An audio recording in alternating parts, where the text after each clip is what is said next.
अपने बेटी को तलाशते तलाशते 8 नवंबर 2022 को मुंबई से दिल्ली की ओर रुख करता है और 8 नवंबर 2022 को दिल्ली के मेहरौली थाने में पहुंचता है। मेहरौली थाने में पहुंचने के बाद वहां अपनी आप बीती पुलिस को सुनाता है और पुलिस को ये सुनाता है कि साहब पिछले कई महीनों से मेरी बेटी का कोई अता पता नहीं, ना तो किसी फेसबुक पर दिख रही, यानी सोशल साइट्स के तमाम साइट से हैं, हमने वहाँ पे अपनी बेटी को ढूंढ लिया, खोज लिया, लेकिन मेरी बेटी का कहीं कोई अता पता नहीं है। इस बात को सुनने के बाद पुलिस उसकी बातों को गंभीरता से लेती है और ये जानने की कोशिश करती है कि आखिर वो मुंबई से दिल्ली किसके साथ आई थी। और कुछ छानबीन के बाद एक नाम आता है और वो नाम जो कि पूरे दुनिया में तहलका मचा के रखा हुआ है, वो नाम जिसका हम अभी नाम बताने जा रहे हैं उसका नाम है आफ्ताब आमीन पूनेवाला। जी हाँ दोस्तों, हम उसी घटना के बारे में बात कर रहे हैं जो कि वो घटना आजकल बहुत ही तहलका मचा के रखा हुआ है। फिर पुलिस 2 दिनों में उस लड़की आफ्ताब आमीन को गिरफ्तार करती है। गिरफ्तार करने के बाद पुलिस उसे कठोरता से बात करती है, कठोरता से पूछताछ करती है। पूछताछ करने के बाद आफ्ताब इन्वेस्टिगेशन में जांच में बताता है कि साहब हम मुंबई से दिल्ली तो जरूर आए थे, लेकिन डायरेक्ट हम लोग दिल्ली नहीं आए थे। इससे पहले 15-20 दिन पहले हिमाचल प्रदेश की वादियों में घूम घाम के हम लोग मुंबई से दिल्ली पहुंचे थे। मुंबई से दिल्ली के छतरपुर में पहुंचे थे, वही मेहरौली थाने के करीब। फिर हमने यहाँ आने के बाद एक मेहरौली थाने के पास जो जंगल है, जंगल के करीब में ही हम एक फ्लैट लिए थे और उस फ्लैट में खुशी खुशी रह रहे थे। उसके बाद 15-20 दिन सब कुछ ठीक ठाक चलता रहा। फिर श्रद्धा ने हम पे शादी का दबाव बनाने लगी। साहब हम शादी करना नहीं चाहते थे, लेकिन श्रद्धा बार बार यही प्रेशर दे रही थी कि हमसे शादी कर लो, हमसे शादी कर लो। हमको बहुत ही हेजिटेशन हो रहा था, हम गुस्से में आ गए और गुस्से में आने के बाद श्रद्धा की गला दबा के उसके छाती पर चढ़ के उसके गला दबा दिया। अब हमने तब तक श्रद्धा की गला दबाई जब तक कि उसके शरीर से उसका रूह, उसका जान नहीं निकल गया। और ये घटना यहीं तक नहीं चला, उसके बाद में हमने श्रद्धा के शव के पास पूरी एक रात बिताई और हम रात भर ये सोचते रहे कि आखिर श्रद्धा के डेड बॉडी को डिस्पोज कैसे किया जाए। हमने 12 या 15 घंटों में तमाम मूवीज, तमाम वेब सीरीज देखी, तमाम उस साइट्स को खंगाला कि आखिर श्रद्धा के डेड बॉडी को डिस्पोज कैसे किया जाए ताकि पुलिस को कोई क्लू तक ना मिले, कोई खबर तक ना मिले। फिर हमने एक फ्रीजर खरीद के लाया और एक चाकू खरीद के लाया। उसके बाद हमने श्रद्धा के शव को 35 टुकड़े में किया। 35 टुकड़े में करने के बाद बारी बारी से हमने मेहरौली के आसपास के जंगलों में फेंक दिया और फेंक देने के बाद हम उस पर केमिकल का प्रयोग किया। यानी जहाँ जहाँ हम श्रद्धा के टुकड़े को फेंकते थे वहाँ हम केमिकल का भी प्रयोग करते थे, केमिकल का भी यूज करते थे ताकि वो जो सब के टुकड़े हैं बहुत जल्द ही डिस्पोज हो जाए, बहुत जल्द ही ख़त्म हो जाए। उसके बाद हमने अपने बाथरूम को बहुत बार क्लीनर से धो डाला, बहुत बार फ्लैश चलाया। उसके बाद में तमाम तरह के परफ्यूम का यूज किया ताकि आसपास यहाँ आने वाले को कोई खबर तक ना ले, कोई क्लू तक ना ले। और ऐसा ही हुआ दोस्तों। सर हम आपको अभी वो घटना बताने जा रहे हैं, हम अभी उस चीज़ पे जिक्र करने जा रहे हैं। श्रद्धा आफ्ताब यहीं तक नहीं रुका। श्रद्धा की हत्या करने के बाद, श्रद्धा की शव को 35 टुकड़े में काटने के बाद, डीप फ्रीजर में रखने के बाद, वो जो एक लड़की को बुलाया। उस लड़की को बुलाने के बाद उसके साथ रोमांस किया और ये सिलसिला यहीं तक नहीं, कई दिनों तक चलता रहा। और वो जो लड़की आती थी उसको तक भी भनक नहीं लगा, उसको तक भी पता नहीं चला कि हाँ यहाँ पे किसी का मर्डर हुआ है, किसी का हत्या हुआ है। और उसके शव को 35 टुकड़े में काट के इधर उधर रखा गया है। अब सोचिए आफ्ताब कितना शातिर किलर था। आदाब, सत श्री अकाल, नमस्कार। हम अभी सच्ची घटना के बारे में बताने जा रहे हैं जो कि इन दिनों पूरे दुनिया में तहलका मचा के रखा हुआ है। अब हम श्रद्धा के बारे में बताने जा रहे हैं जो कि श्रद्धा आफ्ताब के करीब आई थी कैसे, श्रद्धा आफ्ताब से मिली थी कैसे, अपने साथी लड़के से मिली थी कैसे। तो आइए हम आपको अभी पूरी घटना शुरू बड़ी कराने जा रहे हैं। तो हम आपको बता दें, श्रद्धा के परिवार में कुल 5 लोग थे। श्रद्धा के पिता मदन वाडकर और श्रद्धा की माँ और श्रद्धा के एक भाई और श्रद्धा की दादी यानी श्रद्धा के पिता की माँ। उसके बाद में सब कुछ ठीक ठाक चल रहा था, सब कुछ अच्छा चल रहा था। श्रद्धा के जो पिता हैं वो एक अपने इलेक्ट्रॉनिक शोरूम पे काम करते थे, सब कुछ ठीक ठाक चल रहा था। और 2016 में श्रद्धा की माँ और श्रद्धा के पिता के बीच झगड़ा हो गया।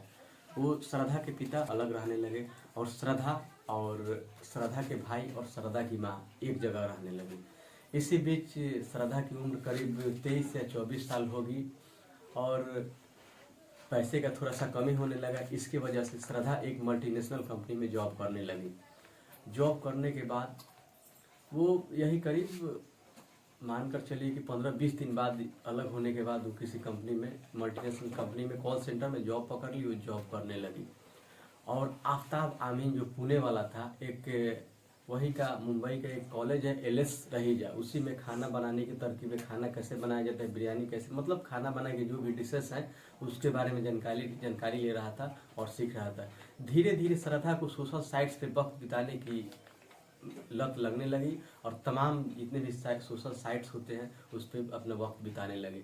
एक दिन उसके एक ऐसे एप्लीकेशन के बारे में पता चला जिसका नाम है डेटिंग एप्लीकेशन। जी हाँ, हम उसी डेटिंग एप्लीकेशन के बारे में बात कर रहे हैं जिस डेटिंग एप्लीकेशन के जरिए श्रद्धा और आफ्ताब एक दूसरे के करीब आए थे, एक दूसरे से मिले थे, एक दूसरे के बारे में जाने थे। श्रद्धा अपनी पन्ना पलट ही रही थी डेटिंग एप्लीकेशन पे, तभी एक प्रोफाइल आता है जो कि आफ्ताब आमीन पुणे वाला का प्रोफाइल था। आफ्ताब आमीन का प्रोफाइल को देखते ही श्रद्धा को ये लगता है कि यही हमारा जीवन साथी बन सकता है, यही हमारे लिए बहुत ही बेस्ट होगा। लेकिन श्रद्धा को ये पता क्या होगा कि जो उसके लिए बेस्ट है वो उसके लिए सबसे ज़्यादा घातक और सबसे ज़्यादा खतरनाक साबित होगा।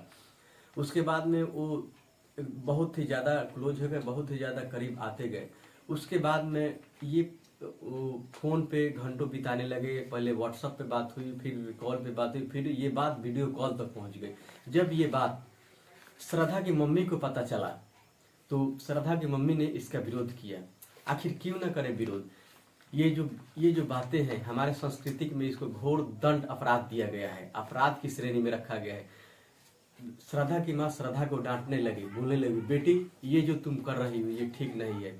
शायद श्रद्धा की इस बात से तकलीफ हुआ, उसको अच्छा नहीं लगा और श्रद्धा वहाँ से पालघर था, पालघर से कुछ दूरी पे हट के मलार में रहने लगी। वो मलार में चली गई और मलार में आफ्ताब भी आ गया या पहले से रहता होगा। फिर जब वहाँ से श्रद्धा चली गई वहाँ अपनी मम्मी के पास से, तो फिर वहाँ कोई बोलने वाला रहा नहीं। उसके बाद दोनों बहुत ही करीब आ गए, एक रूम में रहने लगे और लिव इन रिलेशन में रहने लगे। और ये घटना वहाँ से शुरू होती है, यहीं से ये घटना मोड़ लेती है। इस कहानी की शुरुआत यहीं से होती है। उसके बाद में जब वो लोग बहुत ही ज़्यादा क्लोज हो गए और बहुत ही ज़्यादा आपस में समय बिताने लगे, लिव इन रिलेशनशिप में रहने लगे, बहुत ही खुशी खुशी रह रहे थे। फिर भी उन लोगों में झगड़ा होता है, हालांकि किसी को इस बारे में पता नहीं चलती है। पता इसलिए नहीं चलती है कि ना वहाँ पे उसका कोई पिता, ना वहाँ को उसका पिता है और ना ही उसकी माँ है। उसके बाद में श्रद्धा की मम्मी की डेथ हो जाती है। डेथ ऐसे होती है कि श्रद्धा की मम्मी को कोई घातक बीमारी पकड़ लेती है और काफ़ी इलाज कराने के बाद श्रद्धा की मम्मी ठीक नहीं हो पाती। फिर 23 जनवरी 2020 को श्रद्धा की मम्मी की मौत हो जाती है। श्रद्धा की मम्मी की मौत के बाद श्रद्धा अपने आप को बहुत ही अकेला और असहाय महसूस करने लगती है। उसके बाद फिर वो अपने पिता के पास चली जाती है। यानी जो 2016 में परिवार टूटा था, परिवार बिछड़ा था, वो परिवार फिर आपस में मिल जाते हैं। श्रद्धा अपने पिता के पास जाती है और अपनी सारी आप बीती सुनाती है और अपने पिता से ये कहती है कि पापा, आफ्ताब मेरे साथ मारपीट करता है, मुझे प्रेशर देता है, मुझे परेशान करता है, मुझे प्रताड़ित करता है। आफ्ताब की मतलब उसको आफ्ताब बहुत ही ज़्यादा टॉर्चर कर रहा है। इससे पहले कि वो लोग कोई एक्शन लेते, फिर आफ्ताब उन लोगों के करीब जाता है और अपने थॉटफुल प्लान, सोची समझी चाल, मगरमच्छी आंसू बहा के और नाटकीय ढंग से उन लोगों को इम्प्रेस कर लेता है। फिर श्रद्धा के पिता जो है वो कहते हैं कि बेटी कोई नहीं, ये होता है, आपस में थोड़ा सा हो जाता है, सब लोग में होता है। उसके बाद में फिर 15 दिन रहने के बाद आफ्ताब आमीन पुणे वाला जो है श्रद्धा को लेके फिर चल देता है कि पापा हम लोग आपस में अच्छे से रहेंगे और फिर कभी हम लोग झगड़ा नहीं करेंगे। फिर श्रद्धा उसके बातों में आ जाती है, उसके बहकावे में आके श्रद्धा आफ्ताब अमीन पुणे वाला के साथ में चल देती है। उसके बाद में 8 मई 2020 को वो लोग मुंबई से दिल्ली की ओर रुख करते हैं। तो जब मुंबई से वो लोग दिल्ली की ओर रुख करते हैं तो आफ्ताब अमीन पुणे वाला के बताए हुए के अनुसार वो डायरेक्ट दिल्ली नहीं आते हैं, वो हिमाचल प्रदेश के वादियों में घूम घाम के आते हैं। उसके बाद में दिल्ली के छतरपुर में पहुंचते हैं और वहाँ के जो मेहरौली है, मेहरौली के जंगलों के पास में एक रूम लेते हैं।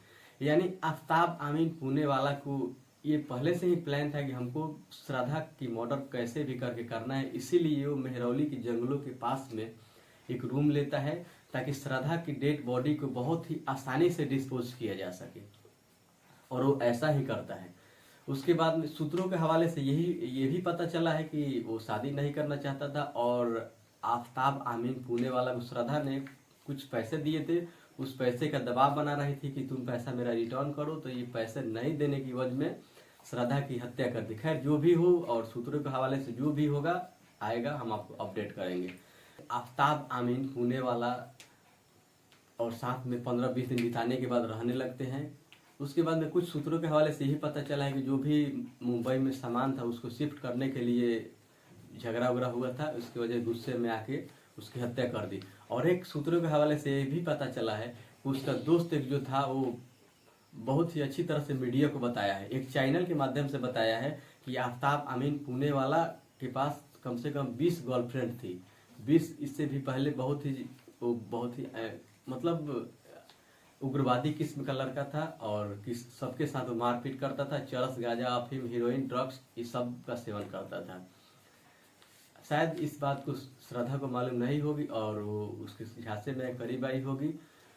और 15-20 दिन रहने के बाद आपस में ठीक ठाक सब चल रहा था। 15-20 दिन रहने के बाद श्रद्धा जो है आफ्ताब पे शादी का प्रेशर बनाने लगी और आफ्ताब शादी नहीं करना चाहता था। उसके बाद आफ्ताब को गुस्सा आया और आफ्ताब ने श्रद्धा की छाती पर चढ़ के उसकी गला दबा के उसकी हत्या कर दी। उसकी हत्या करने के बाद वो तमाम वो वेब सीरीज देखे, तमाम वो मूवीज देखे जिसमें उसको ये पता चला कि हाँ किसी बॉडी को, किसी लाश को कैसे डिस्पोज किया जाता है, कैसे खपाया जाता है। और वो जैसे बताया है पुलिस, जैसे बताई पुलिस वैसे ही ठीक मीडिया वालों को जब आए, मीडिया वालों को सुना दी तो पुलिस वालों को लगा कि हाँ हमने बहुत बड़ी तीर मार ली, हमने श्रद्धा और आफ्ताब की गुत्थी को सुलझा दिया। लेकिन नहीं, जो आफ्ताब ने बताया था उसमें तो बहुत ही ज्यादा झोल झाल थी। जब बड़े पदाधिकारी और मीडिया ने जांच की इस बात पे चर्चा की, आफ्ताब अमीन से पुणे वाला से पूछा गया और बड़े बड़े पदाधिकारी, बड़े बड़े आला पदाधिकारी जब उससे पूछे तो उसमें तो पाया गया कि इसमें तो बहुत झोल झाल है, आफ्ताब ने जो बताई है उसमें तो ज्यादा सच्चाई है ही नहीं। उसके बाद में जो भी हुआ आप सुन के दंग रह जाएंगे। उसके बाद आफ्ताब अमीन पुणे वाला ये बताता है कि हाँ हम उसके 100 के 35 टुकड़े किए हैं। 35 टुकड़े करने के बाद मेहरौली के तमाम आसपास के इलाकों में बिखेर दिए हैं। फिर वहाँ पे पुलिस को 10 टुकड़े मिलते हैं, लेकिन उस टुकड़े से ये पता लगाना बहुत ही असंभव है। जैसे फॉरेंसिक जांच की टीम होती है ये बता रही है कि उससे ये साबित नहीं किया जा सकता कि वो जो 100 के टुकड़े हैं किसी जानवर के हैं, इंसान के, किसी पुरुष के हैं या लेडीज के। अगर लेडीज के हैं तो श्रद्धा के हैं या किसी और लेडीज के, किसी और औरत के, ये पता लगाना बहुत ही क्रिटिकल हो गया है, बहुत ही मुश्किल हो गया है। जब तक डीएनए रिपोर्ट नहीं आ जाती तब तक ये कह पाना मुश्किल है कि आखिर आफ्ताब अमीन पुणे वाला ने जो बताया उसमें कितनी सच्चाई है या कितनी नहीं है। उसके बाद नार्को टेस्ट भी किया जा रहा है। नार्को टेस्ट से हालांकि थोड़ा सा सहूलियत जरूर मिलेगा, बार उसको कई दिनों से नार्को टेस्ट किया जा रहा है और नार्को टेस्ट से आशा है कि कुछ ना कुछ उसमें क्लू जरूर मिलेगा। क्लू जैसे ही मिलेगा हम आपको जल्द ही अपडेट करेंगे।